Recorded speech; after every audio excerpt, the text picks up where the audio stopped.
Welcome to Road Trip Reflections. I will be your host, Milena. This is a new series. No, just kidding, it's not a new series. I do a lot of introspective and self-discovery work while I'm driving and wanted to share some of it, so don't get your hopes up. This is not an ongoing thing. It's also slightly unsafe. I will keep my eyes on the road and probably cut this video in and out to make sure that I'm being safe.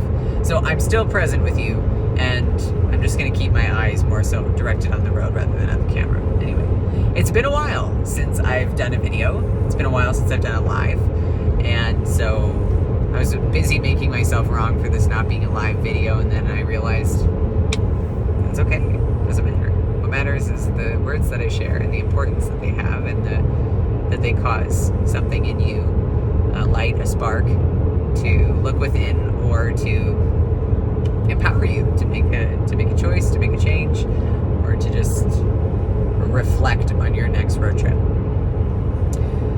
So I wanted to share something that's kind of occurred for me in the last 4 hours. On Wednesday night, so it's Wednesday night, and I'm on the phone with a girlfriend that I haven't connected with in over a year. And she's updating me on her life, how work is going, her new side hustle. She's writing a book. She's telling me all these great things that she's been up to during COVID and being self-sustaining, and she's got this kind of hunger of looking for something in life, and was asking me about my trips to Terrace, how I've been enjoying it, and communicating that she wants to come and visit. And then she asked me how I've been doing and what's new with me.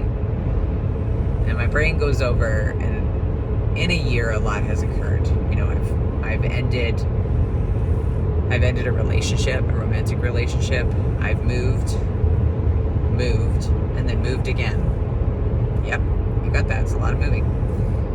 And I've closed and reopened my dance studio. I've started a coaching business.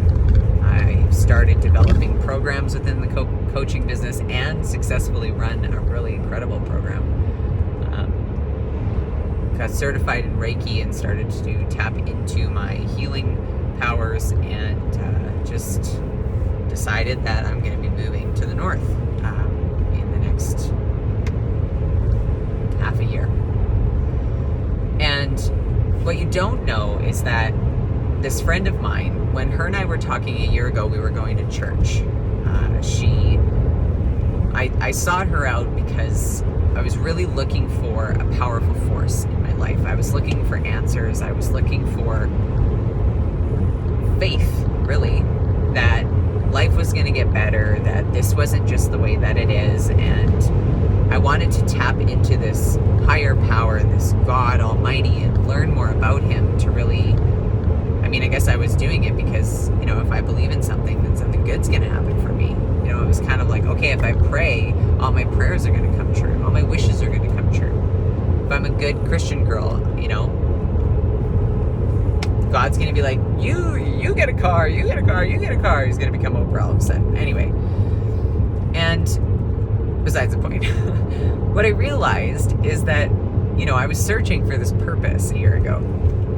And what was different on the phone call was that I was actually really connected with my friend. I wasn't calling her because I was in my victim, weak and meek state, going, poor me, why me? I need an upgrade in life. I was really coming from what I am up to in life. And what I'm up to in life is being the creator. I'm not looking for a creator anymore. I'm not looking for this higher power to grant me 3 wishes and make my life come true. No, I am creating my life. I've created where I am. And it was really powerful for me, because what that made possible for her and I was to actually connect on things that she's passionate about, to share with her the discoveries that I've made and what got me there. And what got me there was giving it all up. Giving up the story that life was happening to me. And stepping that, like, what if life was happening for me? What if all these things that occurred We're all coming together so that I could find this incredible woman along the way, and I could really get to know myself. And, I'm listening to this audiobook while I'm driving too, and it's talking about love and like how we're all brought into this planet. We know what love is. The soul, if you believe in a soul or a spirit, knows what love is.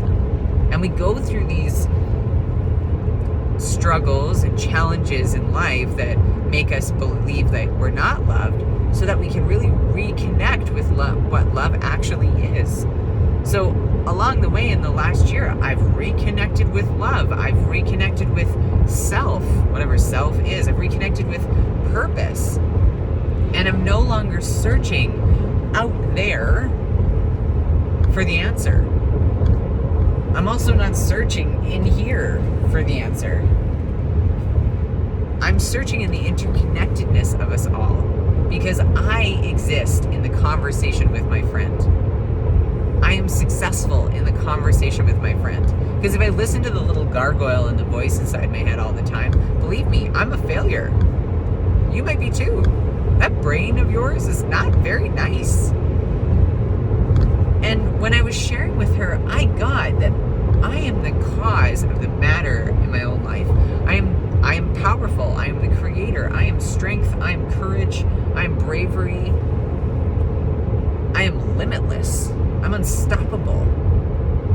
And all because I just shared with her what's been going on for me. And I didn't just share my victories. I shared my lows. COVID has not been easy for all of us. It has definitely been a challenge. And now with numbers spiking again and the fear that exists for businesses to shut down again, for schools to be online, like, that's real for people. And sharing that with her, I freed myself up, and she freed herself up, because we really got to get the kind of people that we actually are. So what was really neat was, like, we weren't searching for anything anymore. We were just so present to one another. We were connected. And that's something that didn't exist for me a year ago. I was so disconnected from my body. I was so disconnected from my spirit, from who I am. I was so selfish. Now, see, I'm making myself wrong. I wasn't selfish. I was just focused on self. And so, it took something for me to share with her what I've been up to in a year, and why I haven't made space for her and I to have a friendship. Because, like, a year is a long time to not go and not be connected with somebody. And to clean that up and take responsibility for when stuff gets hard. Like, I get avoidant. Or I get agreeable. I do things I don't actually want to do.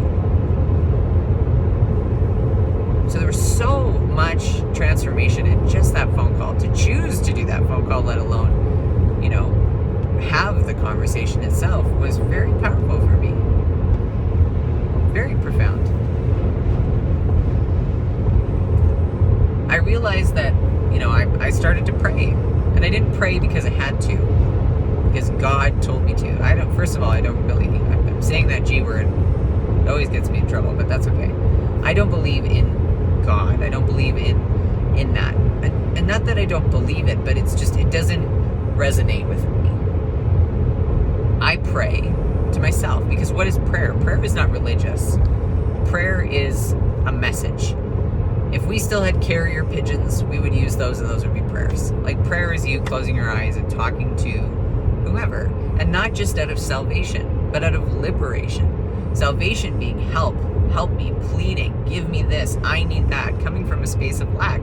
Whereas now, I'm coming from a place of liberation. Every morning I wake up and I say the same prayer every day. Hover over me, God. God being God, a creator, being me. Hover over me. Hover over myself. Remove myself. Have an out-of-body experience. Because the human I am has experiences all the time. Emotions, thoughts, again, the gargoyle, the ghost, the thing that runs my life. And when I let that thing run my life, it does damage, because it's created from past conditioning, ancestral conditioning. Things I didn't even experience, that are just in my family phylum. And so when I say my prayer, hover over me, God, and use me to be of service. I'm removing the self. I'm here to be connected with the collateral, so that I can be of use to you. Use me use me to deliver what it is that you need me to deliver. I'm not praying for an answer anymore. I know the answer comes from within. I know the answer exists in all of us. I believe that as we go on in life, we're not trying to figure out, I'm trying to figure out what to do with my life. We're not. We're trying to figure out who to be. And there's this conception like who I am or who I'm gonna be isn't who I am now.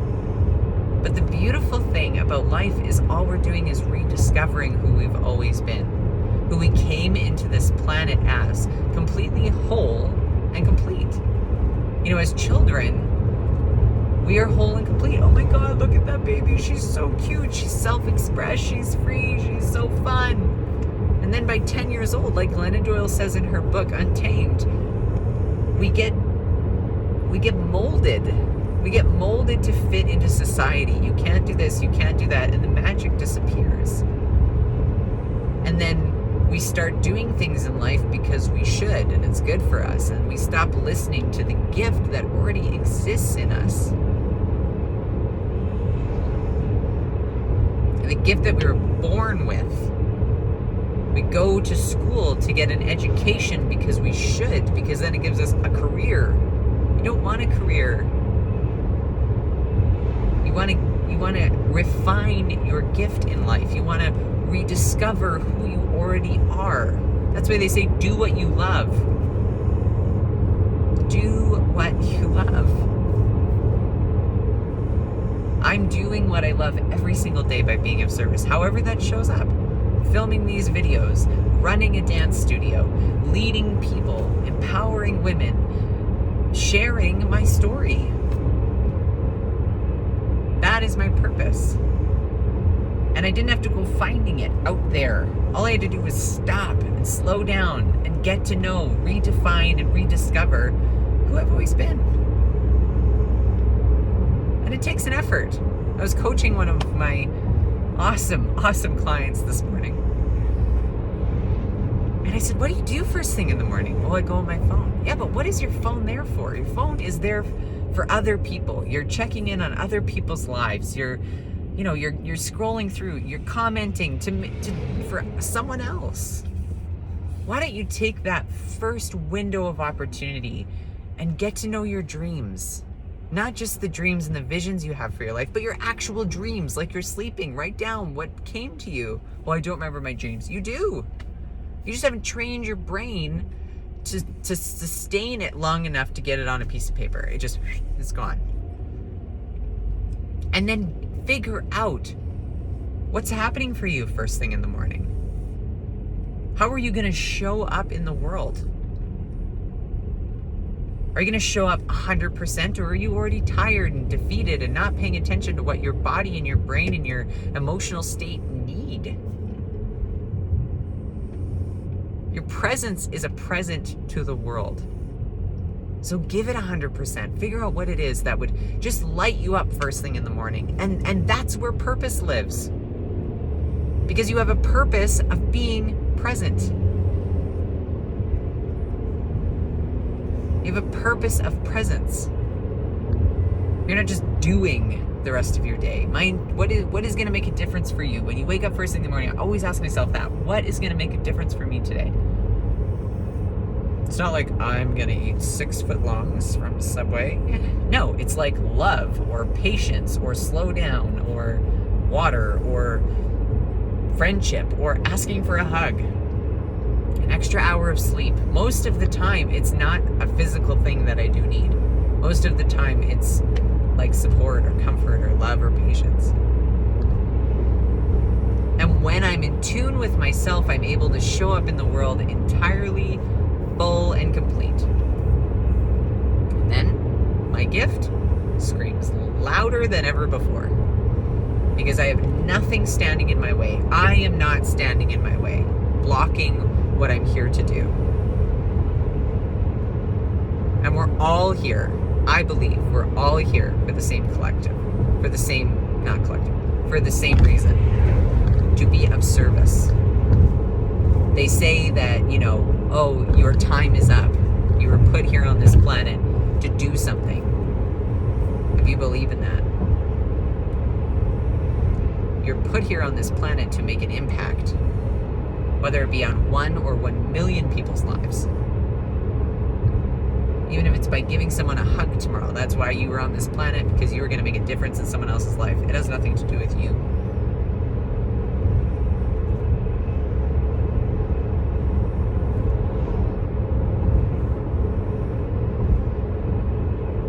So this conversation with my girlfriend, remarkable, absolutely remarkable. And I'm so, so grateful that I had it, because it really got me to see, it helped me see where I've been, where I am, and where I'm going. Because if I can do that in a year, man, anything is possible. And I really believe that. And the only way for me to continue on this path, this quest, this life, is to surrender. Surrender to the process. Get out of my way. And, the little voice is always going to have a problem.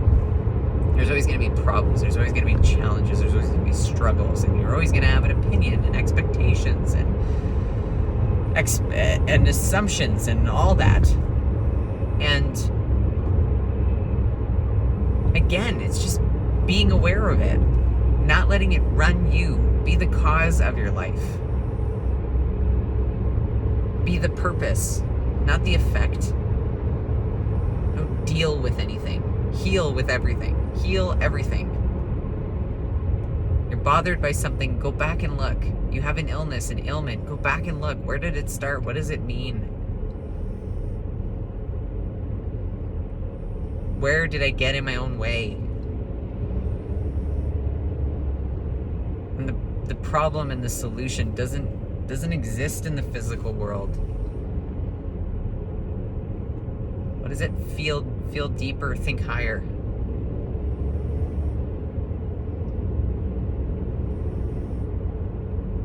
Go deeper, think higher.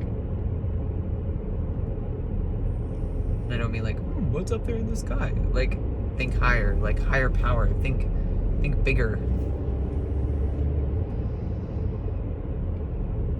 Anyway, I hope you enjoyed my road trip reflections. I hope it inspired some introspection, and you got that you really get to say how it goes. And if you were to have a conversation with someone that you haven't talked to in a year, what would it sound like? Would you be the victim to COVID-19? Or would you get to be the artist and the creator of a life that you didn't think was possible? Because you really got connected to what it is to be a human.